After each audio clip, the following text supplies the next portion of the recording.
Punjab, definitely Punjabi language keeps the Sikhs and the Pakistanis united and together. So how you see this cultural and language connection? Nobody there to call us Sardar ji ki haal hai. So that in your own language, yes, which And- touches your hearts. Absolutely. So that really made me feel like I am coming back home. If you ask the language experts, language changes its color every 12 kilometers. We try to speak Urdu with the Punjabi filter, or they speak Punjabi with the Urdu filter. World has become polarized. There are so many issues, problems.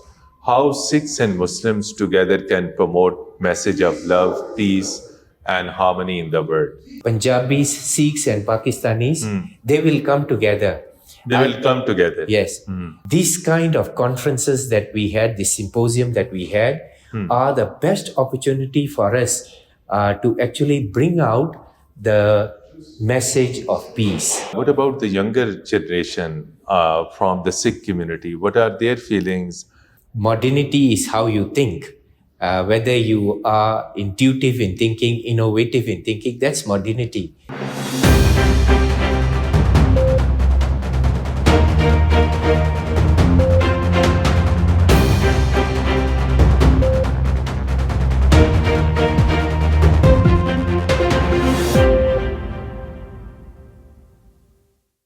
Hi, welcome to Program Insight. Today we have two very prominent guests of Sikh community from Malaysia. Both are highly learned. And one is Mr. Priyatham Singh, advocate. He's a very prominent legal practitioner and a very prominent civil society activist in Malaysia and living in Malaysia since long. And the second guest is Professor Dr. Harvinder Singh. Professor Dr. Harvinder Singh is a professor in the subject of finance and living in Malaysia for more than 60 years. And these both scholars, intellectuals, have played a very marvelous role in promoting interfaith harmony, in promoting peace, in promoting understanding. So fortunately, they are in Islamabad in connection with a conference, and We News English is lucky to have them right now. So, Priyatham Singh Sahab, first tell us, what are your feelings while visiting Pakistan? You have met Pakistani people, you have attended a conference as well. Pakistan loves Sikh community a lot. What are your feelings? What sort of sentiments you have received from Pakistani people? Okay, thank you very much for inviting us for this show. And indeed, it is our pleasure. And we are honored to be invited to Pakistan to talk on Sikhi and Sikhism and its contribution to world peace. I think that itself, it's an honor. Peace and interfaith harmony. Yeah, and interfaith harmony. And my subject matter was on Sikhism and Sufism, which coexisted then and should continue to coexist now. Coming back to your first question, how do I feel when when you have met Pakistani brothers and sisters? From the time we have landed at the airport, we were welcomed not only by the organizers, but also by the people of Pakistan. They have been very kind, very happy to receive us. We never had any problem with anybody while visiting Nankana Sahib. How was that meeting? Very cordial? Very, very cordial. They are happy. Oh, dilo pyar kar de. Yes. That's important. And उन्होंने दिलों प्यार दिखाया. And here we are talking about the man on the street. Very good. Dr. Harvinder Singh Sahab, what are your feelings while visiting Pakistan? I hope it is your first ever visit. It is my first ever visit. Yeah. Please share your thoughts and feelings. As I was saying to some other people earlier, when I landed in Pakistan, my feelings were very similar to Advocate Priyatham in the way that we were received at the airport. And, we live in Malaysia, which is a multiracial country. Yes. And there we have a lot of respect but nobody there to call us Sardar ji ki haal hai. So that in your own language, Yes. which And- touches your hearts. Absolutely. So that really made me feel like I am coming back home. And then when we visit places like Nankana Sahib, we feel that we are coming back to the home of our spiritual parents, our spiritual fathers. Have you been to Kartarpur? Not yet, sir. Not yet. No. Have you been to Hassan Abdal? Yes. So, what were the feelings over there?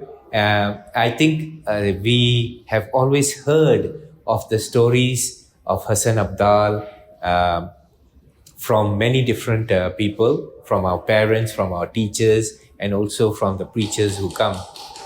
But to be there and to actually feel that this was where Guru Maharaj and Pai Mardana were actually passing through this place, and these are the incidents that happened.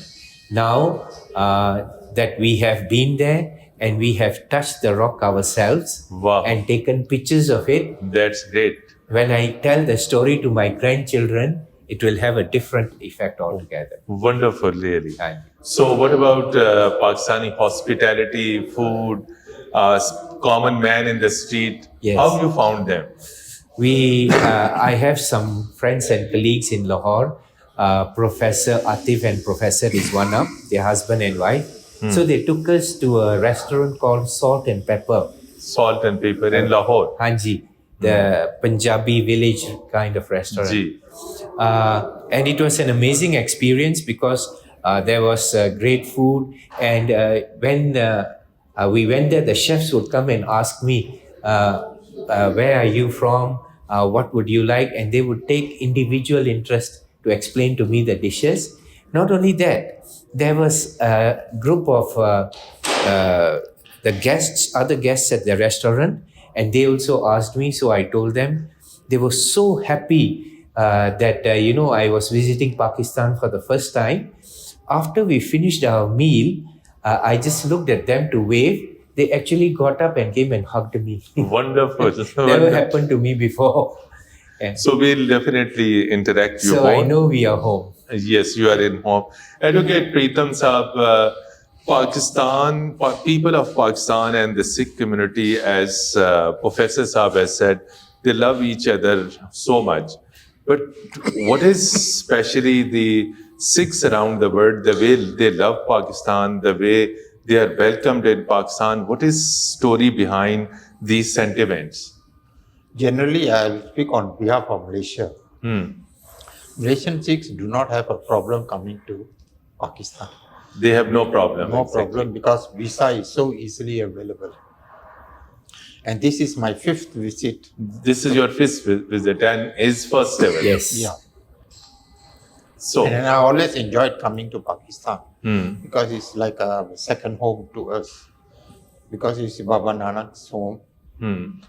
And where Baba Nanak has been during his early years. And you have also been to Kartarpur previously, I previously. Okay. Previously, I have been to Kartarpur, the old Kartarpur, when it was there. Not this new complex. Now the new, not the new complex.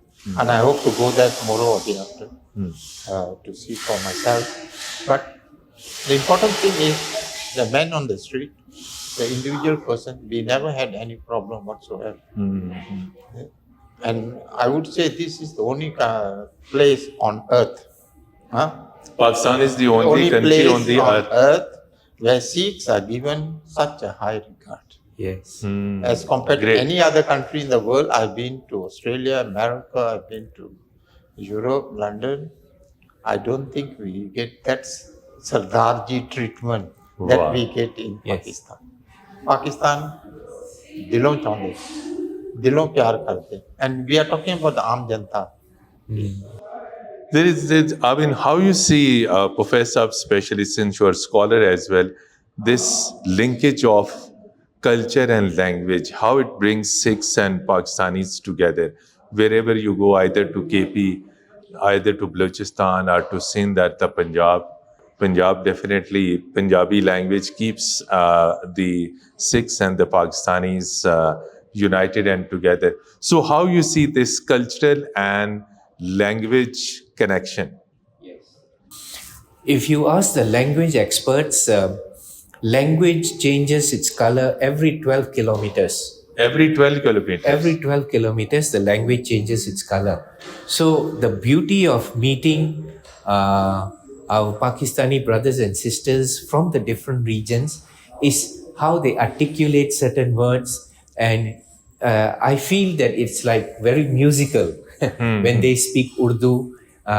Or we try to speak Urdu with a Punjabi filter, or they speak Punjabi with the Urdu filter. And if we sit down for a while, we start picking up words from each other. Wow. And that is an amazing interaction, which we get the opportunity to experience here. And I would also like to address that issue earlier that you asked. I think Pakistanis anywhere in the world, Punjabis, Sikhs and Pakistanis, they will come together. They will come together. Yes. I was living in London for about 2 years when I was completing my studies. And I had to work part-time in a petrol station. And that is another place where I would get people to come and tell me, Sardar ji ki haal hai. And it was like they were overjoyed to see me being there. And I think for me also was the same. And there have been places in England where sometimes I would go to buy something from a shop and they would look at me and say, Sardar ji, tusi ta Punjabi bolo. We are listening to English all the time. Yes, so yeah, it's an incredible So, thing. a similar question to you about Punjabi language. So, the younger generation, either it is in Malaysia or England or in Pakistan, people are distancing from their mother tongue or their traditional languages, adopting English or some other languages. So, how you see that how this Punjabi language and culture could be preserved and could be promoted, because language is the strongest bondage, really. I think I agree with you. The common bond that we have is Exactly. language and culture. And culture. Of course, our religion may be different, but our culture is Same, almost similar exactly. or same. And The way we bond- sit, eat, meet, yes, exactly. everything. And our practices, some of the wedding practices are almost the same. And also in relation to the bondage. This bondage carries us not only here in Pakistan, even in Malaysia. Once we meet a Pakistani friend, they will share love and affection. I will share with you an incident where I actually went to a very small village, and I was the only person in that village. And there was an old Pakistani man who was in that village. When he saw me among the big crowd, he came to see me. He said, Sardarji, you are the first person to come to this village. You are the first person to come to this That village. village is quite a remote place. And I said, okay, thank you. So he said, you must have cha with me. You must have Cha. cha, tea, fantastic tea. So I said, oh, I'm honored, I said. And then I had cha with him. Till today, I remember that cha. Wow. Because Great. that cha came from the heart. Exactly. So, what are your feelings about traditional Pakistani tea? It's also a culture in East Punjab and Pakistani Punjab. Yes. For the me- kadak chai. Hanji, kadak chai, exactly. The kadak chai. So wherever we have gone, we have requested for kadak chai. Right. And I think in Pakistan, we really get the genuine kadak chai, sometimes with masala and sometimes with Wow. ginger. So yes, that has been a culinary experience for us. Coming to the conference you have come and you have spoken over there, Sikhism. So my question to you is, world has become polarized. There are so many issues, problems. How Sikhs and Muslims together can promote message of love, peace, and harmony in the world, which is the need of the hour. Absolutely. Because if you look at the world, there are so many agendas of governments Being that followed, are exactly. being followed. Political agendas. Political agendas. So we will need to navigate those political agendas. I think if you talk in terms of geopolitics, if you talk in terms of the economics behind the geopolitics, these kind of conferences that we had, this symposium that we had, are the best opportunity for us to actually bring out the message of peace, bring out the message of cooperation.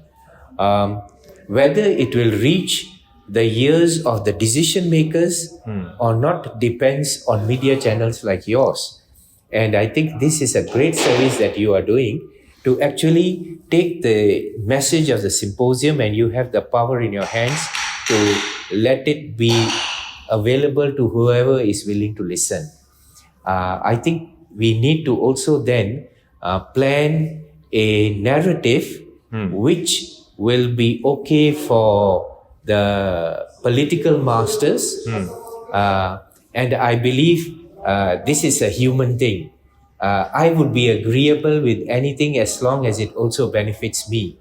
So we need to show the world what is the great power of peace and cooperation, where peace and cooperation has actually achieved great results. It has brought about great success in every aspect of life. Here we'll take a break, and after break we'll come back and we'll continue to have discussion with our worthy guest from Malaysia. Stay with us. Welcome back. You're watching Insight, and we have two very prominent guests from Malaysia, Advocate Pritham Singh and Professor Dr. Harvinder Singh. Advocate Pritham Singh, as he said that Sikhism is a religion of peace, and of course Muslims and the Sikhs together can promote message of peace, harmony, tolerance, and these all things. But that is said, what is how the people-to-people contact could be cultivated more, could be made more stronger, because it is ultimately the power, the connection among the masses. And the Sikhs, as you said, are highly regarded in Pakistan. And the same would be the Pakistanis whenever they visit any place where Sikhs are living, either it could be Malaysia or India or United Kingdom. Same are the feelings. True? Yes, I think I agree with you. The common bond is the language. Exactly. The common The culture, bond is the values. The values, the culture. Those are the common bond on which we should rely upon to strengthen interfaith harmony with the Muslims and the Sikhs. You see, way back when my father came from India, and he was trained To Malaysia. During the Second World War, and he was trained in Rawalpindi. So he said the Hindus, the Sikhs, and the Muslims who were selected, they came to Malaysia. They were fighting together like brothers. They remain like brothers even in Malaysia. So I have some Muslim friends who will still call my father Chachu. Wow. When they are in Malaysia, but they are Muslim. But to them, the bond is still there, and they throughout, even after they got pension from the police force, they remain like brothers. They remain like brothers. That is the bond, that is people to people bond, that we should try to promote for the purpose of world peace. So Sikh community, on the basis of their religion, they're also being persecuted. It is no more a secret. Yeah. So what do you think, how this persecution of the Sikh community could be prevented? What measures could be taken? And wherever it is taking place, either it is in different continents of the world, as reports are already in your knowledge, and your fellow Sikh from the same community, why it is happening so? Because Sikhs are quite peaceful. Why they are being targeted? Yes. Can we restrain from answering the question? Yes. I think sometimes this is again a human reaction that anyone who is different from us will become the subject of mistrust. Mistrust. Yes. So sadly, because Guru Gobind Singh, our 10th master, has given us a specific identity, and that identity kind of sets us apart from everyone else. And I think this is true with our Muslim brothers and sisters too. We we do not give up our traditional attire wherever we go. You do not give up at all. Yes, we are proud. Either in To be the UK or same. United States Yeah. or Malaysia or wherever you go. Yeah. And so if there is someone who has some prejudicial intent, we become easy targets. Maybe that's why we become easy targets.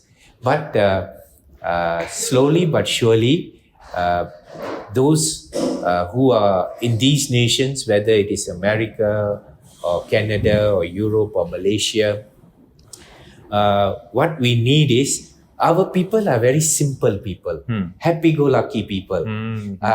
We are not so savvy in geopolitics. Maybe there is a need now. Keeping a distance from geopolitics, true? Yes. But And, also understanding how we control the narrative so that people, the other communities, actually know us. So we have a saying in Malaysia, to know Malaysia is to love Malaysia. wow, to know Malaysia is love Malaysia. Yes. So we want to say to the world, to the rest of the humanity that shares this beautiful planet, to know a Sikh is to love a Wow. Sikh. Advocate Preetham Saab, you have been to, as you said previously, to Kartarpur. You must have been to other places like Nankana Sahib and Hasan Abdal. Some of the most sacred places of the Sikh religion are in Pakistan. Please tell us the way Pakistan has preserved, promoted, and Pakistan is still looking after the Sikh religious places in Pakistan. Your thoughts? I have not gone to Kartarpur side, the recent. But last redevelopment. time you did visit. During the old time, I did go. That was about 20 over years ago. And that time, it was just preserved in its old form. Same go for Nankana side. Nankana side has been Transformed. preserved and promoted. To my mind, I always believe that I don't expect a 5-star accommodation. And taking into consideration the financial situation of our government, because I was a government senior federal counsel in the government service, government funds need allocation. And sometimes you may have the needs, but the allocation never come. But the Allocation never come. never comes. Because government priorities are different from individual priorities. So of course, and funds are not limitless for the government. Whatever they have done, perhaps in their own way, they have done the best in their ability at the current state of their financial capabilities. To me, that is good enough. So please share something. What about the younger generation from the Sikh community? What are their feelings? Are they stick to their values, tradition, and religion? Are they distancing from religion? I guess with many communities around the world, we have a fair share of our next generation Yes. who are very proud of their tradition, Religion, tradition, and culture. culture. Yes, more so the culture. But when it comes to religion and religious tenacity, my personal observation is that either they become very extreme or then they want to distance themselves from it because they feel that not being too religious is a symbol of modernity. Of course, we know it is not. Modernity is how you think. Whether you are intuitive in thinking, innovative in thinking, that's modernity. But then I feel that the young people sometimes they are missing on that. And that's something we also need to work on. So since you are advocate, you do interact with a very large number of society with different people. Specifically, what is the role of media, particularly in promoting harmony, peace at a time when media is also being criticized for negatively promoting certain wrong narratives and propagandas, but at the same time, there is a constructive and positive role of media as well in promoting peace, harmony, and particularly love. Your thoughts? You see, media now is different from the media those days. Those days, like us during the good old days, we used to Radio and read newspaper, radio and newspapers. radio and newspaper. So you are limited Later to on, then radio TV and was. one TV news channel which will broadcast once a day, and you take that as the gospel truth. Now, before that media comes out, the general media, TikTok, This is social media, exactly. all social media platform would have already carried a narrative which is different from what is actually transpired. And the other thing about the new social media is people will forward messages without thinking whether that message is accurate or otherwise. Therefore, if anybody wants to plant a certain narrative, you can plant it in the social media and you know it will go viral. Especially negative things will go viral very, very, very fast. And the same event will come, say, from Canada. But the message actually originated from you. Exactly. And within seconds, it is all It over the reaches world. around the world. Yes. Yes, Professor, your especially thoughts on the social media. He did speak about traditional media and social media and the challenge of fake news. How people should be careful about the particularly the content that appears on social media, whether this content is genuine, fabricated, whether any information that is coming, it is fake. So how important it is that before promoting that content that might be fake and that might be dangerous for the society. Yeah. So how important it is to ensure that information is verified, true, authentic before we spread it. Yes. I think, yes, your last sentence is exactly the solution. Yes. Every individual must develop a sense of responsibility that the information that they are sharing is in fact authentic. I think we all have had experiences where we have got a message that someone has passed on, and then we know that that person is still okay and alive. But I think here there's a very important role for the government, legislature. There should be laws relating to that, and also the media giants who own the technology, exactly, where they can build in filters to make sure that there's a kind of a stopgap measure. Like the old TV stations and radio stations, when you are having an interview on the radio, your conversation will be delayed by 7 to 10 seconds. That is called delay mechanism. Yes. Delayed mechanism. Yeah. So something similar, I don't know, maybe that might be possible. And with AI, artificial intelligence, there can be certain keywords that might be identified as being negative, as being disruptive to peace, as being inflammatory or something like that. And those can automatically be picked up and flagged up. And I think those are probably some of the things we can do. So traveling is also a linkage. So this religious tourism, there is a huge potential of religious tourism. Pakistan is looking after the temples and then gurdwaras and then churches.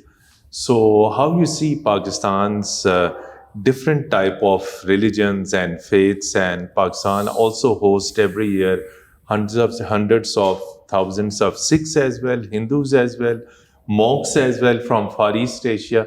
So there are so many attractive places as far as religion is concerned. Yes. I would speak on behalf of the gurdwaras. Yes. In Pakistan, and these are historical gurdwaras. Centuries old. There's two types of gurdwaras. One is the normal gurdwara, and one is the historical gurdwara. Historical gurdwara means that gurdwara has been established in relation to certain events in the history of the Sikh gurus. And all these gurdwaras are in relation to a certain event in the Sikh gurus. To us, it has very high significant value. When we do a Tirath Yatra or we visit this, it reminds us of a story. Like in Islam, they have a hadith. Exactly. Hadith which tells a certain story of the Prophet. Similarly, these gurdwaras tell certain stories of the Guru's reign during certain period of time, and after that, the gurdwara is established in memory of certain event. To me, I think Pakistan should take advantage of it and try to promote this openly. And mine, I tell you that every Sikh, whenever we do an ardas is the prayer before we do anything we have to do in ardas. We always have in the ardas, Nankane di Khulle Darshan. Wow. Yes. Beautiful. Yes, that is in every single prayer of every single time, morning, evening, night you are praying. Everyone is Nankana Sahib Tewar Gurta Made Khulle Darshan Didar Baksho. Wow. So, final word, your message to the Pakistani people. We understand that there are a lot of challenges in trying to preserve all this heritage, whether it is a Sikh heritage or Pakistani heritage or other heritage. I would say that to overcome all challenges, this is not just the land of gurus, this is the land of people who have a big heart. And use your big heart to continue this great work that you are doing. We feel very honored that we have been given this opportunity to visit this beautiful place on earth. Thank you so much indeed, Advocate Pritam Singh and Professor Dr. Harvinder Singh, that despite your busy schedule, you spared few moments and spoke about culture, harmony, love, education, traveling, and moreover, love of the Pakistani people. So, dear viewers, these were some of the most fantastic views by our two very valuable Sikh guests who came all the way from Malaysia, and they spent few days in Pakistan, and exclusively they spoke to V News in English, and they were of the view that this historical, traditional understanding between Sikhs and the Muslims is very strong, and in the days to come, it should be further promoted. Thank you so much for watching Insight. Khuda Hafiz.